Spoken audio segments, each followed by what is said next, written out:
नमस्कार, राष्ट्रपोस्ट से मैं पवन केसवानी।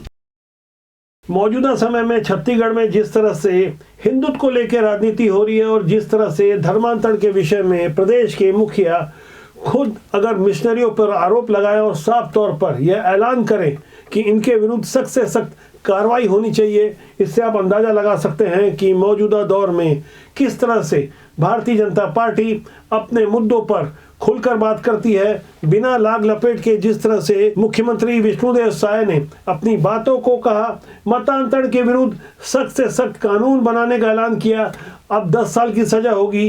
पहले प्रावधान कमजोर थे। धर्म स्वतंत्र अधिनियम 1968 के बाद 2006 में संशोधन किया गया। मौजूदा दौर में इससे कहीं ज्यादा सख्त कानून बनाने का ऐलान किया गया है। इतना ही नहीं, धर्मनगरी और हिंदुत्व की प्रयोगशाला कहलाने वाली कवर्धा में तो जिन जिहादी मानसिकता के लोगों ने साधराम यादव नामक एक गौ सेवक की हत्या की थी, उन जिहादी मानसिकता के 6 खास वर्ग विशेष के लोगों के घरों पर न केवल बुलडोजर चढ़ा बल्कि वहां कथा वाचन के लिए गए बागेश्वर धाम के पंडित धीरेन्द्र कृष्ण शास्त्री ने भी मृतक परिवार के घर जाकर सांत्वना दी और 2.5 लाख रुपए आर्थिक सहायता देने का ऐलान किया। इसके बाद पंडित धीरेन्द्र कृष्ण शास्त्री ने जो बातें कही, उनके एक एक शब्दों को आपको गौर करना चाहिए। सीएम विष्णुदेव साय की तरह धीरेन्द्र कृष्ण शास्त्री भी काफी मुखर होकर खुलकर ऐसी बातें कर रहे हैं जिससे अंदाजा लगाया जा सकता है कि आने वाले दिनों में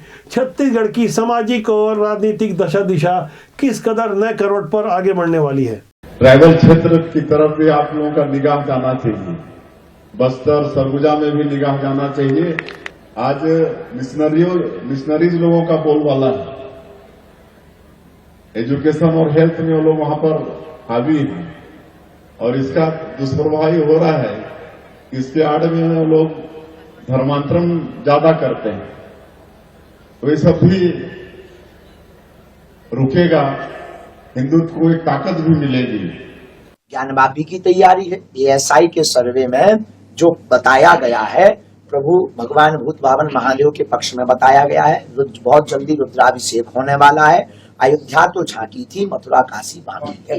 और नशेड़ी लोग थे, उन्होंने इस प्रकार से कृत्य किया हुआ है, लेकिन अब हम हिंदू डरने वाले नहीं हैं। साधराम यादव की जो हत्या हुई है, उनको कानूनी कार्रवाई के तौर पर फांसी के लिए हम लोग आवाज उठाएंगे और अब हिंदुओं को एक करके कवर्धा जिले में कोई भी धर्म विरोधी आंख उठा करके देखेगा, उसकी ठटरी बार दी जाएगी। पहले होता यह था कि मुख्यमंत्री जैसे पद में बैठे हुए भारतीय जनता पार्टी के डॉक्टर रमन सिंह इतना खुलकर नहीं कहा करते थे, लेकिन विष्णुदेव साय राजनीति की जिस पाठशाला से आगे बढ़कर निकले हैं, वो इलाका है जशपुर का, और जिनका सानिध्य और आशीर्वाद मिला वो थे राजा दिलीप सिंह जूदेव, जो कि घर वापसी के पर्याय माने जाते हैं। बीती 10 दिसंबर को जब विष्णुदेव साय का नाम मुख्यमंत्री के लिए तय किया गया, उसके अगले ही दिन फेसबुक में जो तस्वीर पोस्ट की, वो तस्वीर अपने आप में यह बयां करती है कि किस कदर विष्णुदेव साय स्वर्गीय दिलीप सिंह जूदेव के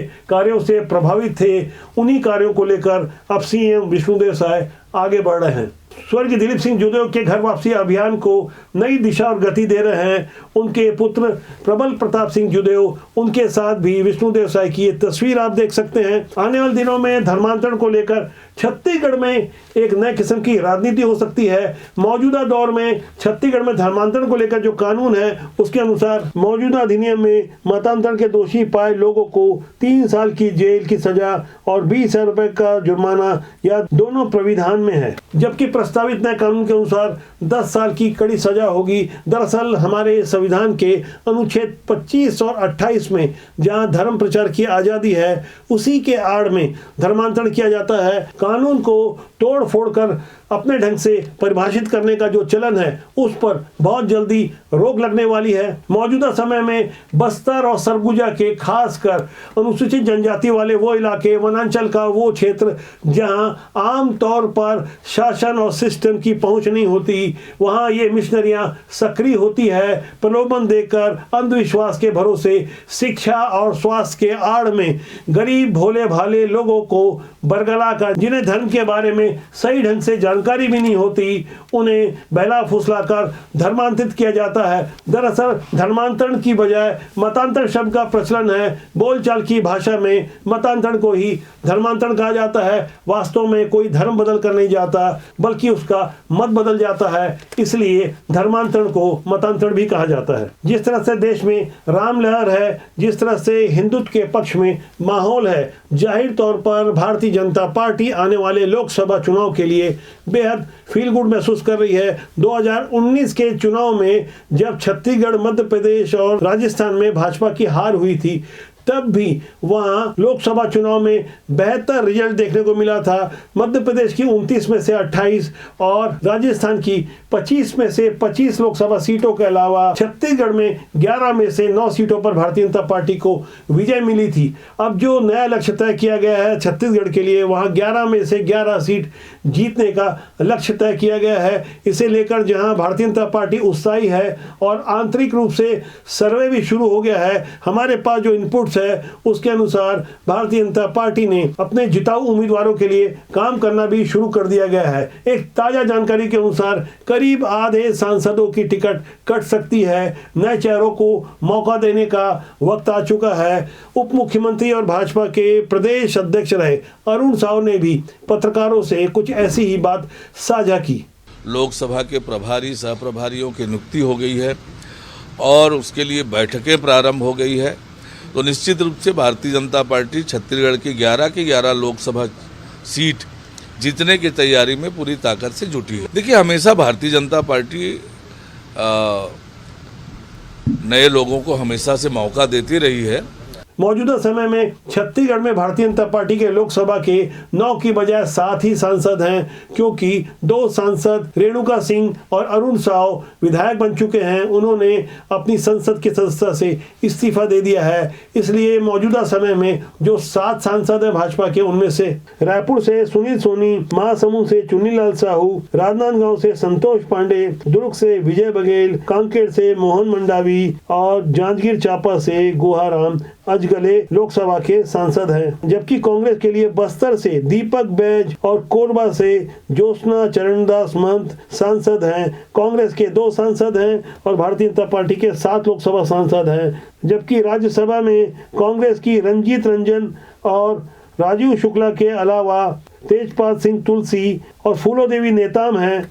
जबकि भाजपा की एकमात्र राज्यसभा सांसद सरोज पांडे का कार्यकाल जो 22 मार्च तक है, उससे पहले होने वाले राज्यसभा के चुनाव के बाद उनका भी कार्यकाल समाप्त हो जाएगा। पार्टी उन्हें रिपीट करेगी या नहीं, यह भविष्य के गर्भ में है। लेकिन जिस तरह से एक खबर जो मीडिया में प्लान करवाई जा रही है वह यह है कि विधानसभा में सरोज पांडे को टिकट नहीं मिली, इसलिए उन्हें राज्यसभा का उम्मीदवार बना दिया जाएगा। जबकि मौजूदा दौर की भारतीय जनता पार्टी कहीं भी कोई रिश्तेदारी या रहम नहीं दिखाती, बल्कि पार्टी में जो नयापन आया है वहां नए लोगों को मौका दिया जाता है। एकदम प्रोफेशनल तरीके से भारतीय जनता पार्टी ने जिस तरह से विजय शर्मा जैसे युवा तुर्क को उप मुख्यमंत्री बनाया, गृह मंत्री जैसा भार दिया, वहां मौजूदा समय में इसका अच्छा प्रतिसाद भी मिल रहा है। आम जनता में विजय शर्मा की छवि, गृह मंत्रालय की छवि काफी बेहतर ढंग से प्रस्तुत हो पा रही है। युवा होने के कारण विजय शर्मा का परफॉर्मेंस भी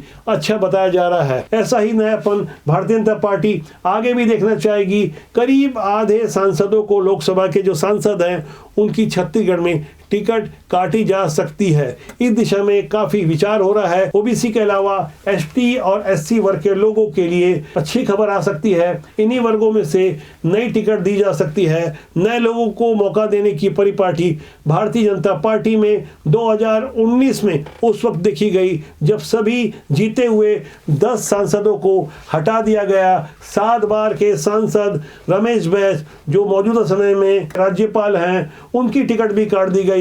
और तो और 15 साल के मुख्यमंत्री रहे डॉक्टर रमन सिंह के पुत्र अभिषेक सिंह की टिकट भी काट दी गई। इसलिए अब भारतीय जनता पार्टी में किसे टिकट मिलेगी, किसे टिकट नहीं मिलेगी, यह कह पाना, अनुमान लगाना बहुत मुश्किल है। इसलिए नए दौर की भाजपा की रणनीति को समझना लगभग असंभव सा होता जा रहा है। अनुमानों और विश्वास सूत्रों के आधार पर जो खबरें हम तक चलकर आती है वो सच्चाई के काफी करीब होती है, उन्हें हम प्रस्तुत करते हैं। राष्ट्रबोध आपका अपना जनमंच है। हम काफ़ी जिम्मेदारी के साथ उन तथ्यों को रखते हैं जिससे सीधा सरोकार आपसे होता है, सीधा सरोकार आपकी जनभावना से होता है। अच्छे लोगों को राजनीति में आना चाहिए, वरना बुरे लोग राजनीति में हावी रहेंगे। राजनीति कभी बुरी नहीं होती, उसमें काम करने लोग अच्छे या बुरे होते। तो आज के लिए इतना ही। मेरा आपसे आग्रह है कि चैनल को देखें, लाइक करें, शेयर करें। मेरी आपसे बहुत जल्दी फिर मुलाकात होगी। नमस्कार।